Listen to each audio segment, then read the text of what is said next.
కూడా నూతన సంవత్సర శుభాకాంక్షలు తెలుపుతూ ఆయన కూడా అదే చెప్పారు.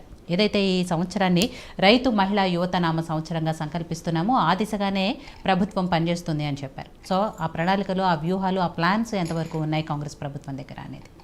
మేడం, ముందుగా మీకు నమస్కారం. దాంతోపాటు ప్యానెల్లో ఉన్న పెద్దలకి నమస్కారం. దాంతోపాటు నూతన సంవత్సర శుభాకాంక్షలు. Thank you.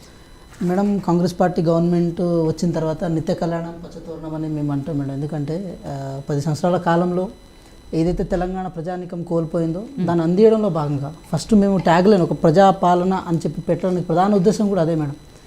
దాని ప్రధాన ఉద్దేశం ఏంటంటే ప్రజలకు ఏం కావాలో అది తెలుసుకొని వాళ్ళు పరిపాలన భాగస్వాములు చేయడం, అంటే వాళ్ళని దాన్ని ఇన్వాల్వ్ చేసి దాని తగ్గట్టే వాళ్ళకి ఏదైతే అవసరాలు ఉన్నాయో దాన్ని గుర్తించడం. ఇప్పుడు మీరు ఇందాక మాట అన్నారు కదా, యువత, మహిళ, రైతు ఈ సంవత్సరం అని చెప్పాము కదా.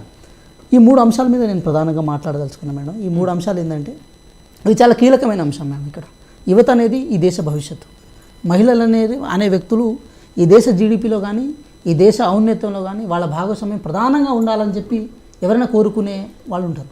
అదేవిధంగా రైతు ఈ దేశానికి వెన్నెముక. అంటే ఈ 3 అంశాలను ఎందుకు ప్రధానంగా చెప్పదలుచుకున్నామంటే మేడం, యువత విషయానికి వచ్చినప్పుడు తెలంగాణ రాష్ట్ర సాధనలో వాళ్ళ పాత్ర కానీ వాళ్ళ కాంట్రిబ్యూషన్ కానీ అది మరవలేంది మేడం. వాళ్ళ త్యాగాలు, దాంతోపాటు వాళ్ళు చేసిన ఏదైతే సాక్రిఫైస్ ఏదైనా సరే దాన్ని మనము అంటే అది డిమోల్డ్ చేయడానికి ఉండదు. వాళ్ళకు ఒక మంచి భవిష్యత్తుని ఇవ్వడంలో మనం కీలక పాత్ర పోషించాల్సి ఉంటుంది. కానీ ఏదో కేసీఆర్ గారిని కానీ లేకపోతే వాళ్ళ పార్టీని మేము విమర్శించడం ప్రధాన ఉద్దేశం కాదు. కానీ ఈ 10 సంవత్సరాల కాలంలో వాళ్ళ వయసుని, వాళ్ళ ఉన్న ఓపికని వాళ్ళు కోల్పోయే ప్రయత్నం చేశారు. దానికి అది 100% వాళ్ళు కోల్పోయారు మేడం. వాళ్ళకి ఒక హోప్ని అందియడంతో పాటు ఈ సంవత్సరం కాలంలో మేము జాబ్ క్యాలెండర్ భాగంగా వాళ్ళకి 2 లక్షల ఉద్యోగాలను మేము ఇవ్వాలి. అది మా ముందు ఉన్న ప్రధానమైన ఒక అంశం అది. సో ఇది యువతని దాంట్లో ప్రధానంగా మేము మెన్షన్ చేసినాం. అదేవిధంగా విద్యార్థి లోకం ఏదైతే ఉందో వాళ్ళు చదువు పూర్తి చేసుకుని బయటకు వచ్చిన వాళ్ళకు స్కిల్ ఎంప్లాయ్మెంట్ విషయంలో కానీ ఇంకే విషయంలో కానీ వాళ్ళకు ఎంప్లాయ్మెంట్ చూపించి వాళ్ళ కాళ్ళ మీద వాళ్ళు బతికి వాళ్ళు రేపు సమాజంలో గౌరవప్రదంగా బతికేటట్టు వాళ్ళని చేయడం, వాళ్ళ ఎనర్జీ అంటే యువతను మేము ఒక రిసోర్సెస్గా మేము చూసినాం. కాబట్టి ఆ రిసోర్సెస్ని ఈ దేశ జీడిపిలో కానీ ఈ రాష్ట్ర భవిష్యత్తులో కానీ వాళ్ళు వాడుకోవడంలో కాంగ్రెస్ పార్టీ దగ్గర క్లియర్ కట్ అజెండా ఉంది. దాన్ని 6 గ్యారెంటీలో మేము 2 అంశాలను పెట్టినాం. అదేవిధంగా మా మేనిఫెస్టోలో కూడా వాళ్ళకి ఏమేమి మేము చేద్దామనుకున్నాం అది కూడా మేము చెప్పినాం. ఇక రైతు గురించి వచ్చే విషయానికి వచ్చినప్పుడు రైతు బంధు విషయంలో ఏ పెత్తందారి వర్గాలకి మేలు జరిగిందని చెప్పి ఒక ప్రధానమైన ఒక భావన ఉంది తెలంగాణ ప్రజానానికి. అది వాస్తవమే. అట్ ద సేమ్ టైం ఏంటంటే రైతులకు ఎటువంటి ఇన్సెంటివ్స్ ఇస్తే బాగుంటుంది. రైతులు అంటే కేవలం అంటే భూములు ఉన్న వాళ్ళు రైతులా, లేకపోతే కౌలు రైతులు ఉన్నారా, లేకపోతే ఆ పంట మీద ఆధారపడి ఉన్న కూలి రైతులు ఉన్నారా, వీళ్ళందరినీ ఒక సమిష్టిగా మనం తీసుకున్నప్పుడు ఆటోమేటిక్గా వాళ్ళకి ఏ ఫలాలు అందాలి దాని మీద కాంగ్రెస్ పార్టీ క్లియర్ కట్గా 6 గ్యారెంటీలో పెట్టింది. అదేవిధంగా ఏదైతే మేము 57 అంశాలను అనుకున్నామో ఆ 57 అంశాలకు సంబంధించిన మేనిఫెస్టోలో కూడా వాళ్ళకి ఏదైతే ఇవ్వాల్సి ఉందో అది కూడా మేము పెట్టినాం.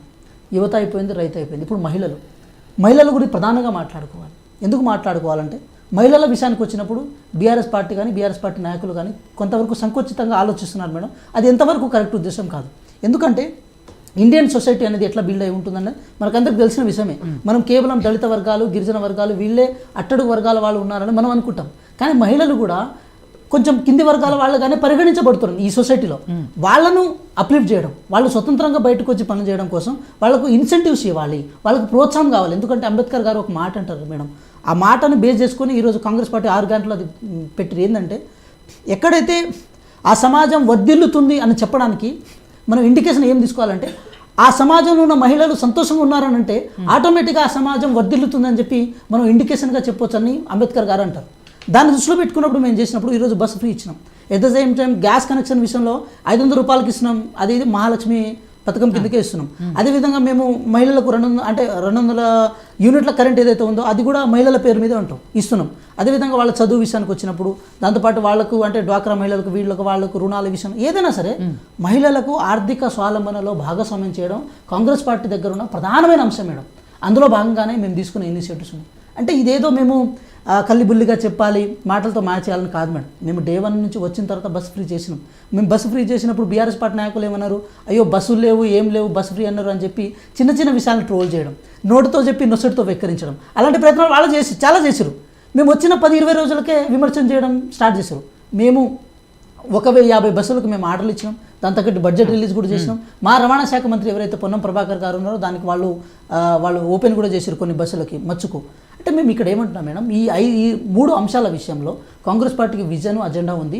ఈ 3 అంశాలను ఫిల్ఫిల్ చేయడంలో, ఈ 3 అంశాల్లో ఉన్న ఎవరైతే ప్రధానమైన వ్యక్తులు ఉన్నారో వాళ్ళని ముందుకు తీసుకెళ్లడంలో కాంగ్రెస్ పార్టీ 2024ని ఒక ప్రణాళికబద్ధమైన సంవత్సరంగా దీన్ని తీసుకోవడంతో పాటు ఈ ప్రణాళికబద్ధమైన సంవత్సరానికి ఆర్థిక స్వావలంబనం ఇవ్వడం, ఆర్థికంగా ప్రాపర్ వేలో దాన్ని బడ్జెట్ అలొకేట్ చేయడము, అదేవిధంగా ఎప్పటికప్పుడు క్రాస్ చెక్ చేయడము, పరిపాలన డిజిటలైజేషన్కి భాగస్వామ్యం చేయడము, అవినీతి కానీ లేకపోతే అహంకారాన్ని కానీ ఎక్కడ ప్రాధాన్యత ఇవ్వకుండా పేద ప్రజలకు ఎవరైతే వాళ్ళకి ఫలాలు ఉన్నాయో వాళ్ళకి అందేయడంలో కాంగ్రెస్ పార్టీ క్లియర్ కట్గా ఇది చేస్తుంది. అదేవిధంగా ఈరోజు కొత్త సంవత్సరం ఈ రోజున మేము దీన్ని ఒక వాగ్దానంగానో లేకపోతే ఒక ప్రతిజ్ఞగానో లేకపోతే దీన్ని ఒక బాధ్యతగానో మేము 100% తీసుకుంటాం, ఆ ఫలాన్ని అందిస్తాం మేడం, దాంట్లో ఎటువంటి డౌట్ లేదు.